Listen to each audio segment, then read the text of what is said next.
Сайн уу манайхаа. За өнөөдөр би та нартай оддын скин-кэр бичлэгийнхаа 3 дахь дугаарыг хүргэж байна. За энэний өмнө болохоор Blackpink-ийн охтуудаар бичлэг хүргэж байсан бол өнөөдөр Kendall Jenner-ийн талаар ярилцах болно. Ялангуяа Kendall Jenner-ийн арьс арчилгаа, хоолны дэлмийн талаар ярилцсан. Kendall өмнө нь арьсны асуудалтай байсан. Тэгээ энийг хэрхэн эмчилсэн, ямар арга хэмжээ авсан талаар өнөөдрийн бичлэгээр хуваалцах учраас та бүгд маань өнөөдрийн бичлэгийг дунд туслан үзээрэй. Kendall Jenner-ийн хүмүүс Kenny гэж дууддаг. Тийм болохоор өнөөдрийн бичлэгээр Kenny гэж дуудчихъя. Kenny-гийн хувьд болохоор 179 см өндөр. Тэгээд жингийн хувьд болохоор 59 кг. Тэгээд 1995 оны 11 сарын 3-нд төрсэн ийм бүсгүй байна. Kenny-гийн арьсны төрөл гэх юм бол тослог. Тэгээд acne prone skin буюу батга гарамтгай төрлийн арьстай. Kenny өөрөө модель бүсгүй учраас хоолтон дээр нэлээд анхаардаг. Түүний одоо идэх дуртай хүнс гэх юм бол бор будаа. Тэгээд өөхгүй дахианы мах иддэг. За тэгээд өдөр болгон өндөг заавал иддэг. Дахиад тийжээжээс учраас дахианаас өндөг аваад иддэг байсан юм билээ. Авокадотой салат идэх дуртай. Яг нөгөө Blackpink-ийн Jennie-тэй адилхан гэсэн үг. За Kenny альманд их дуртай. Альмыг болохоор яг нөгөө хоол идсэний дараа жоохон амны цугаа болгоод снэк шиг иддэг гэж байгаа. Kendall-ийн дуртай хоол гэх юм бол sushi, churros, crepes, hummus их дуртай юм билээ. Дандаа хоолны дэглэм барихаасаа илүү 14 хоногт нэг удаа cheat day буюу өөрхөн хүссэн бүх хоолоо иддэг юм билээ. Тэр дундаа бургер, пицца, паста маш их дуртай. Найзуудтайгаа ч юм уу гэр бүлийнхэнтэй хоолнд орохдоо дандаа энэ 3 хоолыг байнга захиалж иддэг юм билээ. За Kendall элейд амьдардаг учраас уур амьсгалаас нь шалтгаалаад өөрөө тийм хүүтгэн зүйл идэх дуртай. Хөлдөөс нь тараг айс кремнээс бол ерөөсөө татгалцдаггүй. Өөрөө өмнө ч гэсэн яг айс кремийн реклам тоглож исэн. Kendall-ийн хамгийн дуртай амттан гэх юм бол Twix байгаа. Зураг авалтын дундуур амттай юм идмээр санагцсан үедээ Twix-ийг бол байнга иддэг. Тэгээд өөрөө ийм ногооны салаатанд их дуртай. Тэгээд Caesar салаатыг бас төлхөө иддэг юм байлээ. За Kendall-ийн хувьд болохоор өдөр болгон усыг маш их хэмжээгээр уудаг. Тэгэхээр 2.8 литр ус уудаг гэж хуваалцсан байдаг. Яагаад ингэж их хэмжээний ус ууж байгаа гэхээр дотроосоо чийгшлээ нөхөж авах. Бас нэг ийм судалгаа байдаг юм байна л да. Хүн яг нөгөө цангаснаа мэдгүй өсөд байна гэж андуураад шууд хоол идэх гэдэг юм. Гэтэл хоол идэхээс өмнө тань нэг тийм өсгөөд байгаа мэдрэмж төрөөд байвал эхлээд ус уучингууд цангасан мэдрэмж нь байхгүй болгонгууд өсгөө болчихж байгаа юм байна гэдээ хүн боддог. Та намайг ч гэсэн дуршаад үзээрэй. Яг хоол идэхээс өмнө хэрэв та өсөд байвал эхлээд ус уугаад тэгээд үнэхээр үлдсэн байвал хоолоо идээрэй. Kendall Jenner-ийн хамгийн идэх дургүй хүнсний ногоог бол asparagus, coffee уух дургүй, оронд нь цай уух дуртай. Яг одоо амьдарч байгаа гэрт нь тусдаа цайны булантай. За тэндээ болохоор өдөр болгон цайгаа уудаг. Цайгаа уухтаа болж өгвөл энэ детокс цай буюу одоо цэвэрлэгээний цайгаа уугаад нэмэлтээр цаангаа, лимон, зүгийн бал хольж уудаг. Kendall Jenner-ийн хоол хийх ур чадвар нь бол маш муу. Reality show-нд оролцож байхдаа өргөс хэмхийг хэрчгтэй буруу гэж байралтай хэрчээ. Тэгээ хүмүүс тэрнгээр дооглоод TikTok болон YouTube-ээр нийтмийн тийм бичлэгүүд их орсон байсан. Тэгээ сүүлд өнөөдөр би нэг бичлэг үзэж байгаад Kris Jenner, Kylie хоёр Vogue сэтгүүлийн нэвтрүүлэгт орохдоо Kylie хошгоноод бас нэг Kendall-ийн өргөс тэмийг хэрчж байгаа хэсгийг бас оруулсан байсан. Турхалтай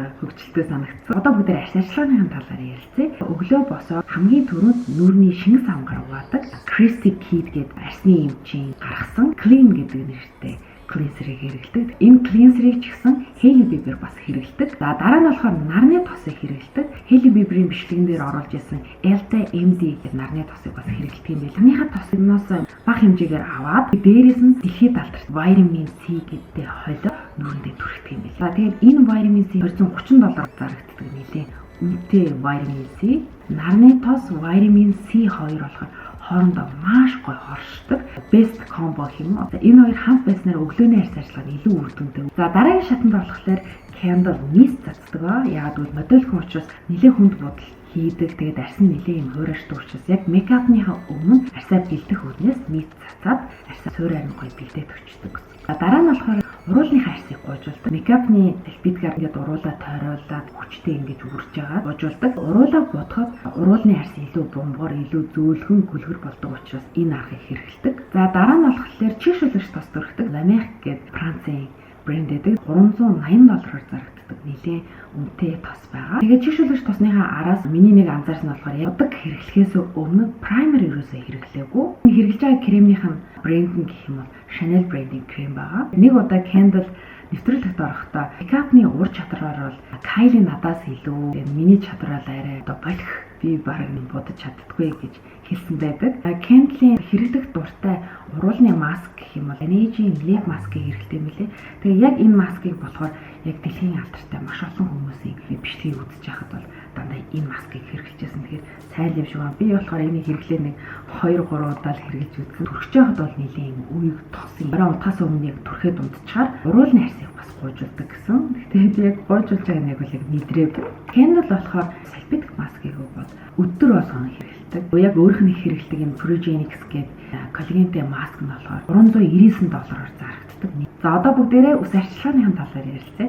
Маш гоё ингээд гөлийс өстэй болчихдээ шүү дээ. Тэрний нууц нь болохоор Tancho гэдэг усны бүтээгдэхүүн хэрэглэдэг юм. Одоо шинэ би ингээд өсөө хойноо ингээд шуудсан байлаа гэхэд яг ингээд өргөжчихдээ шүү дээ. Тэр өснүүд юу гэсэн ингэж ил гарахгүйгээр яг тэрнгээрээ ингээд үсийг болохоор тийм тэгэхээр тослог харагдуулахгүй хэрнээ гөлгөр болгочтой юм лээ. Хэрэглэх дуртай шампунь гэх юм бол Finesse гэдэг нэртэй цэнхэр савлгаатай шампуныг болохоор өдөр болгон хэрэглэдэг. Тэнс хайж эндүү хэрэглэхээс татгалздаг учраас аль болох яг үсээ өөрөөхөр нь байлгах дуртай.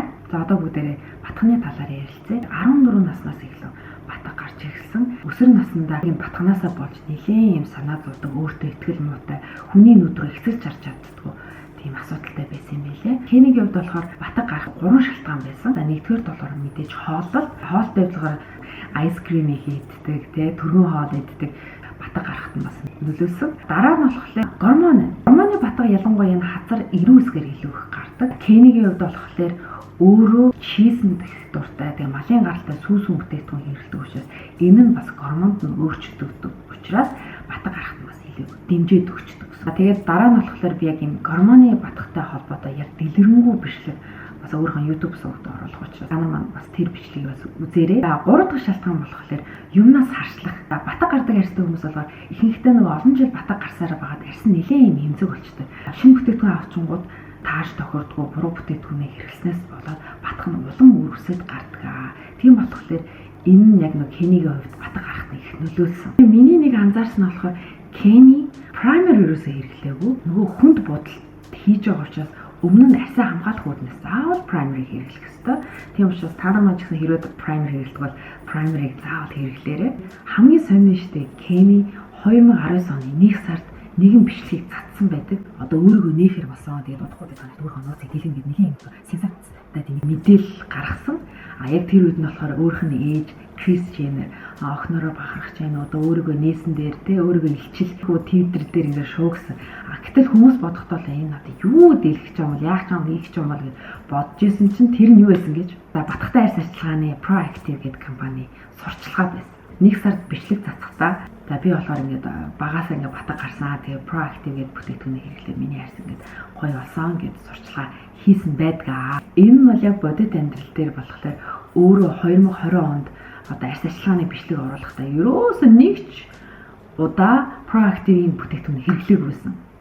Энэ бол хамгийн том факт. Энэ болохоор том компанитай хамтарч ажиллаж байгаа учраас мэдээж цаанаа энэ Proactive гэдэг энэ компанийг сурчлахдаа Элний шоунд орсон. Мэдээж тэр батганы талаар тэр бүтээгдэхүүнээ танилцуулсан. Өөрийнхөө Instagram хаягийн дээр ч гэсэн хуваалцсан. Бас нэгэн сонирхолтой зүйлийг хэлэхэд бол Kendall Jenner-ийн Instagram-ийн нэг пост оруулахад $700,000 үнэлэгддэг нэг пост шүү дээ. Kendall Jenner-ийн яг арьсаа эмчилсэн гэдэг нь болохоор яг Proactive-тэй ямар ч хамааралгүй зүгээр гэрээсэн учраас тэрийг сурчлагын баяр бол одоо харуулсан байдаг. Одоо бүгдээрээ Kendall Jenner-ийн дасгал хөдөлгөөн болон биеийн галбираа хэрхэн гоё авч явдаг талаар ярилцгаая. Kendall-ийн хувьд болохоор өөрөө атлетик ген сайтай.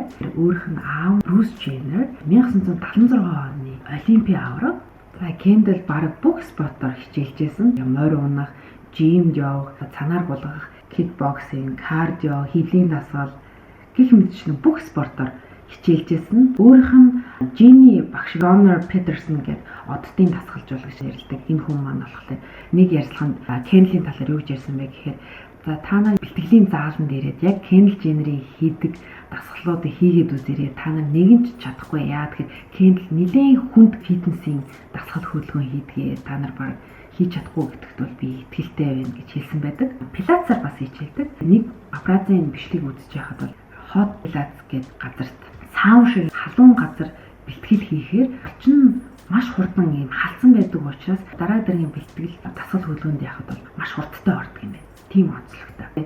өөрийн найз болох Хейли Бибертэй байнга хамт бэлтгэл хийдэг. Kendall-ийн дуртай спорт хувцсны брэнд гэх юм бол Alo Set гэдэг брэнд BDF-ийн бэлгийн хувцсуудыг өмсдөг. Тэгээ Kendall-ийн хувьд болохоор өөрийнх нь биений хамгийн гоё өөртөө таалагддаг хамгийн дуртай хэсэг нь гэх юм бол хөлөндөө маш их дуртай. Энэ маш гоё уурт нарийнхан хөлтэй. Kendall-ийн хувьд болохоор морин спортоор 18 жил хичээлж байгаа. Морь бол тэрний хувьд бол маш хайртай амтан. Морьных нь нэр нь болохоор Delandra гэдэг аюу гоё нэртэй нэлээ. Гэр бүлийн гишүүд нь морин дуртай гэдгийг мэддэг учраас ямар сайндаа Courtney төсөөдрөөр нь гэртээ хэрэглэх юм тавган дээр морины зурагтай тавг бэлгэлсэн байдаг. За одоо бүгдээрээ маш чухал сэдвээр ярилцах чинь Kendall Jenner-ийн сэтгэл зүйн эрүүл мэндийн талаар ярилцъя. Kendall anxiety буюу айдас төгшүүрийн эмгэгтэй гоё ажил мэргэжлийн онцлогоос нь шалтгаалаад ийшээ тийшээ эсэж явах хоорондоо олон цагийн нислэгээс бол айдаг. Мөн social anxiety гэдэг эмгэгтэй байнга нэг олонний нүдэн дээр байдаг, папарацци байнга дагдаг, ганцаараа байх боломж байхгүй, дандаа олонний нүдэн дээр байдаг бас өөртөө юм төвхтэй, төгшүүртэй, өөрийн сэтгэл санааг нэлээд юм хэцүү болгодог. Уцаа байнга өөрөө ингэж энд тэнд явж байхдаа дандаа оролддог, сошиал дээр өөрийнхөө талаар юу гэж бичсэн бол яаж байгаа л гэд байнга санаа зовдөг. Тэгээд нөгөө хувийн орон зай гэж байхгүй дандаа л нөгөө хувийн амьдралын нөгөө дэлгэсэн ном шиг байдаг учраас энэ өөрт маш хүнд тусдаг. За тэгээд хамгийн гайхалтай нь Kendall Jenner өөрөө сэтгэл санаа нь унтсан үедээ ямар арга хэмжээ авдаг гэхээр өглөө босоод шууд утсандаа хүрэхээсээ илүү утсанд хүрэхээс өмнө 10 удаа гүнзгий амсгаа авдаг. Тэгжээ дараа нь уцаа оролцдог юм байна. Ийм сэтгэл санаагаар унсан үедээ болохоор нохоотойгоо хамт алхах дуртай, наранд биеэ ээх дуртай. Тэгээ энэ тийм ингээд цэвэр агаарт гарснараа сэтгэл санааг нь илүү гоё сэргээж өгдөг. За дараа нь болохоор ном их уншдаг. Тэгээ номыг болохоор зүгээр нэг гүйлгэж уншдаггүй. Ном дотроо ороод тэгээд номныхоо завсар ингээд стикер ингээд наагаад тэгээ стикер дээр болохоор яг тэр хуудсан дээр бичсэн яг нэг гол зүйлүүдээ ингээд тэмдэглээд бичдэг. Энэ бас их гоё арга. Найзуудтайгаа хамт их аялдаг.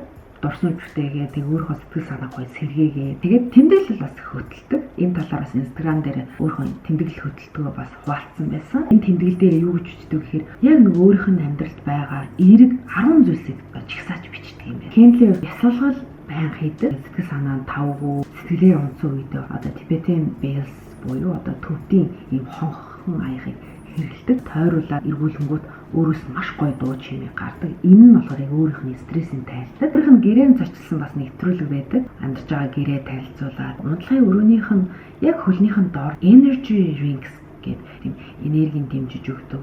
Сэтгэл санааг сайхан бол rings гэдэг юм билээ. Энийг ажилдаг үгүй би мэдэхгүй. Гэтэл ягаад ч юм би energy rings-ийг өрөөндөө байлгадаг гэж бас хэлсэн байдаг. Оройн 22 цагт унтдаг. Хүн яг нэг юм стресс үед яг сайн унтаж бүрэн нойр авснараа өглөө стресс нь тайлагдах нөлөөлдөг. Kendall болж л өгвөл байгальтайгаа илүү ойрхон байхыг хичээдэг хүн шиг надад санагдсан. За тэгээд өчигдөрхөн нэг ярилцлагын нэвтрүүлэгт оролцсон байсан. Jay-гээ залуугийн. За манайхаар одоо мандуулын подкаст гэх юм уу да. Би ингээд сэтгэлээр унтсан үедээ өөртөө ингээд урам зориг өгөх үедээ толинд харж агаад чи хөөхөн, чи үзэсгэлэнтэй, чи цоор ганц дахин давтагдчихгүй гэх мэт эдгээр эерэг үгнүүдийг өөртөө хэлж болон хүчрэг болж нөгөө сэтгэл санаа нь илүү гоё тайвширч байгаа учраас энэ надад тус болдог гэдгээ энэ хүн нэвтрүүлгийн дундуур бас хэлсэн байсан. Тэгээ What's in my bag гэдэг нэвтрүүлэгт орохдоо цүнхэн дотор нь сормоосны дэрвэлэгч, төрөний энэ Laneige-ийн lip mask, crystal чулуу авч явдаг юм байлээ. Энергитэй байдаг учраас өөрөө хааж явсан байнга авч явдаг хэлсэн. За тэгээ юм болор чулуу ч гэсэн Miranda Care цүнхэндээ байнга авч явдаг. Гэртээ байных өрөөнийхөө хажуудыг тавьж чулуунаас бас энерги авдаг хэлсэн. Гэрийн үүд хэсэгт нь ус гоождог цорхтой. Ус гоожж байгаа учраас усны чимээ, усны дусал нь сайшруулдаг гэдгээ хэлсэн. Тэгээд пандемикийн үеэр Kendall бол их таалагдсан юм билээ. Яагад хүн болгон гэр гэртээ байгаа учраас олонний нүдэндээ байнга байдаг хүн чинь яг нэг ганцаараа байх боломж илүү олцсон юм билээ. Нэрээ бас нэг юм хэлхээ мартсан байна. Тэгээд Kendall-ийн цүнхэндээ essential oil хэрнээ юм roller чихний хараар түрхээ тэгээ өөрөө ингээ үнэрлээд илүү нэг өөрт нь гоё юм сайхан мэдрэмж өгдөг учраас ийм roller-ыг бас цүнхэндээ бас байнга авч явдаг юм билээ. За түрүүн хэлсэнчлэн айдас төгшүүрийн эмгэгээс гадна Kendall sleep paralysis гэдэг эмгэгтэй өглөөс ирээд тархин сэрцээ хэрнээ бие хөдөлгөж чаддгүй бас аимшигтай эмгэгтэй гэдгээ хуваалцсан. Миний сүүл дүгнэж хэлэхэд бол Kendall Jenner-ыг би болохоор өмнө зүгээр л нэг одоо хөөрхөн туранхай өдөл гэж боддог байсан. Гэтэл яг ингээ Кендл Женнерийн талаар ингээ судлаад үзэхэд бол Кендл ямар мундаг эмэгтэй юм бэ? Яг өөртөө ажилд сурсан. Өөрөө юунд дуртай, дургу гэдгээ бүр маш сайн мэддэг. Бодолд орсон үедээ ямар арга хэмжээ авдаг мэддэг юм шиг санагдсан. Сүүлд тэр подкастт орохдоо нэг зүйлийг их тутгаж хэлсэн. За миний гэр бүл, найз нөхөр, эргэн тойрны ойр дотны хүмүүс маань намайг ямар хүн бэ гэд мэддэг байхад л хангалттай. Би бусдад нотлох албагүй гэж хэлсэн. Энэ хэлсэн үг нь надад маш их таалагдсан. Өнөөдрийн бичлэгээр арьс арчилгаа, бясалгал, хоолны дэлгэм, дасгал хөдөлгөөн гэдэг бүх зүйлийг ийм цогц гоё дугаар болж өнгөрлөө. Миний хувьд бол энэ дугаар маш их тийм өгөөжтэй байлаа. Өнөөдрийн дугаар бас та нарт ч гэсэн бас их таалагдсан баг. Нэгийг бас бодогдуулсан байх гэж би найдаж байна. За тэгээ бичлэг маань таалагдсан бол энэ комент хэсэгт зүрх хөлтэйгээрээ ихэнх зүрх хөлтөөсний би бүх комментүүдийг уншиж байгаа учраас харж байгаа. За тэгээ баяртай манайхаа. Bye bye.